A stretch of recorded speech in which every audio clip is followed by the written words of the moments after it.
This is the second cue card. Describe a risk you have taken which had a positive result. तो पहले बाकी की cue cards की बात कर लेता हूँ। पीडीएफ बनने वाली है, ठीक है, थोड़े टाइम में आ जाएगी। जब भी आएगी कम्युनिटी बॉक्स में मैं वहाँ पे पोस्ट कर दूँगा and you can have it for free just by contacting me, right. तो अभी एक ए वाले क्यू कार्ड की तरफ बढ़ते हैं, इसको थोड़ा सा एक्सप्लेन कर लेते हैं। Describe a risk you have taken which had a positive result. एक ऐसे रिस्क की बात करनी है हमें जो हमने लिया था पास्ट में, जिसका कि बाद में पॉजिटिव रिजल्ट आया था, ठीक है। एंड व्हाट इट वॉज, वो क्या था, वाई यू टुक इट, क्यों लिया था, व्हाट द रिज़ल्ट वॉज, उसका रिज़ल्ट क्या था, how you felt about it, आपको कैसा फील हुआ। तो यहाँ पे तो एक जॉब की बात करेंगे, पार्ट टाइम जॉब की बात आप कर सकते हो कि हाँ मतलब मैं इस सिटी में रहता था, ठीक है। तो मुझे क्या था, मैं वहाँ पे पार्ट टाइम जॉब कर रहा था, लेकिन हाँ बाद में क्या हुआ कि कुछ सर्कमस्टांसिस की वजह से मुझे मूव होना पड़ा किसी और सिटी में। वो रिस्क मैंने लिया था, मैं वहाँ पे भी रह सकता, वहाँ पे मतलब वेट कर सकता था कि शायद शायद थोड़े टाइम तक कुछ बेनिफिट हो यहाँ पे, या फिर मैं किसी और सिटी में जाके कुछ और जल्दी कुछ अचीव कर सकता था। तो वो रिस्क था एक। तो फिर भी क्या था, वो ग्रांटेड नहीं था कि हाँ सक्सेस मिलेगा कि नहीं मिलेगा किसी और सिटी में जाकर भी, राइट। एक बार डिस्कस कर लेते हैं, आइए। तो स्टार्टिंग ही भैया कॉम्प्लेक्स से है। Neither I am good at taking risk nor good at making decisions. I worry about making the wrong choices and often seek advice from my friends to help me think through the consequences of picking one option over another। Means देखो यार, पता क्या है कि मेरे वाले Q card थोड़े से डिफिकल्ट होते हैं, सारे स्टूडेंट्स कहते हैं सर डिफिकल्ट क्यों होते हैं। तो उसका रीज़न ये है कि इजी क्यू कार्ड तो ठीक है बन जाते हैं आराम से, मतलब कहीं पे भी बैठ के 2-3 मिनट में बन जाता है। लेकिन डिफ़िकल्ट क्यू कार्ड थोड़ा सा आप ठीक है ध्यान लगा के कॉम्प्लेक्स वगैरह बना के बोलोगे तो उसके स्कोर अच्छा आ जाता है, राइट। तो ये चीज़ के लिए मेरे स्टार्टिंग से क्यू कार्ड डिफ़िकल्ट होते हैं। तो यहाँ पे मैंने बात की है ना, तो मैं रिस्क वगैरह लेने में अच्छा हूँ, ना मैं कुछ डिसीजन वगैरह बनाने में अच्छा हूँ। मैं हमेशा ही क्या अपने हेल्प लेता हूँ अपने फ्रेंड्स की, ताकि वो सोच के बताएं कि भैया ये इसका बेनिफिट क्या है कि उसका बेनिफिट क्या है। Some decisions are easy to make perhaps because all the possible options are good ones. इसका मतलब क्या है, कुछ ऐसे डिसीजंस होते हैं जो कि हम ईजिली ले पाते हैं क्योंकि उसके सारे रिजल्ट ही पॉजिटिव होते हैं, ठीक है। पर जो मतलब क्या है, others seem to have no good options, those are the hardest to make. जिनके आगे रिस्क होता है वो थोड़ा सा डिफिकल्ट होता है कि हाँ यार पॉजिटिव इम्पैक्ट भी पड़ सकता है, नेगेटिव भी पड़ सकता है। The risk I can think of and which I am going to talk about today worked out in the end. जिस रिस्क की आज मैं बात करूँगा वो एंड में तो बेनिफिशियल ही रहा मेरे लिए, but it was terrifying to have to make at the time. मतलब उस कभी कभी होता है ना कि यार हाँ लाइक अभी हम खुश होते हैं कि है ना यार क्या बड़ी मतलब बुरी सिचुएशन थी उस समय मैंने रिस्क लिया था, अभी हंसी आती है कभी कभी, तो वो चीज़ अभी हुई इस बंदे के साथ।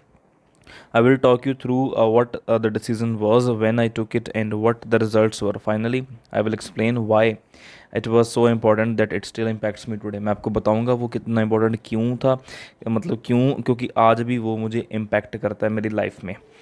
The risk was to decide whether or not I should relocate to a different part of the country to take up a new job। I had to make this decision about 6 years ago। I had been self employed for a while, but then there was a downturn in the economy and I stopped getting enough work to support my family। मतलब अच्छा students जो हैं वो simply part time job का mention कर सकते हैं यहाँ पे, नहीं तो क्या है कि अपना स्टडी वगैरह का मेंशन कर सकते हैं। मैं वहाँ पे भी स्टडी कर सकता था, बट मुझे मतलब इतना मुझे नहीं लगता था इतना बेनिफिट होगा प्राइवेट कॉलेजेस में, लोकल कॉलेजेस में, तो मुझे मूव करना पड़ा यूनिवर्सिटी में, तो मैंने वो रिस्क लिया। आप ये चीज़ बोल सकते हो, ठीक है। तो यहाँ पे बताएंगे काफ़ी ज़्यादा बेनिफिट मुझे हुआ नहीं वहाँ पे, तो मैंने सोचा कि हाँ मूव करें, ठीक है। I applied for a job in Delhi. Delhi में मैंने जॉब के लिए अप्लाई किया, which was a city I didn't know at all. वो सिटी जिसके बारे में मैं काफ़ी जानता नहीं था। And one I had a first an interview, जब मेरा फर्स्ट इंटरव्यू हुआ था, जॉब ऑफर आया था, I had to take the decision, मुझे डिसीजन लेना पड़ा। Should I leave my home and friends to start a new life in Delhi for a promising job, or should I stay where I was in my lovely house with familiar surroundings and hope the worst might pick up the work might pick up again in the future। या तो मुझे leave करके जाना पड़ेगा है ना एक ऐसी जगह पे जहाँ जॉब ग्रांटेड भी नहीं है, मेहनत करूँगा तो मिलेगी, या फिर मैं यहीं पे रहूँगा ब्यूटीफुल सराउंडिंग्स में रहूँगा कि हाँ यही सोचता रहूँगा कि शायद काम बन जाए आगे। I thought a lot about the pros and cons. काफ़ी सोचा. I cried a lot, to be honest, as the thought of making a new start was really scary. काफ़ी ज़्यादा डरावना था. Um, I okay, I would be all on my own, and what if I didn't make friends or couldn't do uh, the job well? क्या अगर होता, अगर मैं job वगैरह अच्छे से ना कर पाता? तो कुछ ऐसी लाइन है जो आप काट भी सकते हो. I accepted the job and started to pack. मैंने एक्सेप्ट किया और मैंने पैकिंग स्टार्ट कर दी. In less than 3 weeks, I was renting a flat in a new city and turning up to work in a new office with new colleagues. नए office में move करने वाला था मैं, एक दो तीन हफ्तों में. ठीक है, नए कलीग्स के साथ मिलने वाला था. One resolution I made early on was to really okay was to be really positive about the decision once I had made it. एक चीज़, एक रेजोल्यूशन शुरू से मैंने एक पक्का इरादा किया था, निश्चय किया था कि हाँ, डिसीज़न जो मैंने लिया उस पर खरा उतरूँगा. ठीक है. I had join societies, say yes to every social invitation and really try to build a new life quickly. I wouldn't ever look back. ये चीज़ मैंने सोच ली थी कि मैं पीछे मुड़ के कभी नहीं देखूंगा. The result of that risk, उस रिस्क का क्या रिजल्ट था, ये क्वेश्चनरी यहाँ पे डाली है हमने. Well, I moved to a new city and took a new job. It was hard at first. There was a lot to learn and sometimes it was lonely too. However, I have never regretted it. काफ़ी ज़्यादा tough time था, अकेलापन भी था. ठीक है, job hard भी थी, बट हाँ, मतलब मैंने कुछ भी रिग्रेट नहीं किया, पछतावा नहीं हुआ. Delhi is a lovely city near to the beautiful countryside. बहुत बढ़िया सिटी है वहाँ पे.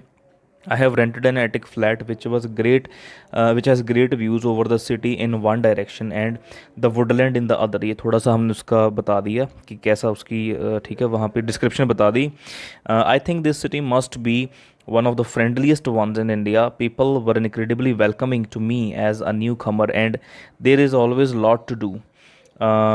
I now have a better job just because the experience I gained by working in Delhi. वहाँ पे जो मैंने एक्सपीरियंस गेन किया उसकी वजह से आज मेरे पास एक न्यू जॉब है.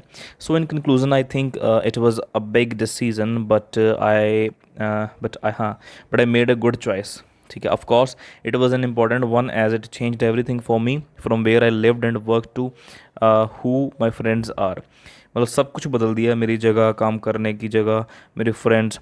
Honestly, I think perhaps with decisions it matters less what you decide and more that once you have made a decision, you make it the best of it, whatever it may take you, wherever it may take you. Okay, sometimes the journey is speedy and smooth, sometimes it's rocky along the way, but whatever the path we choose, it is what makes us the people we are, for better or worse.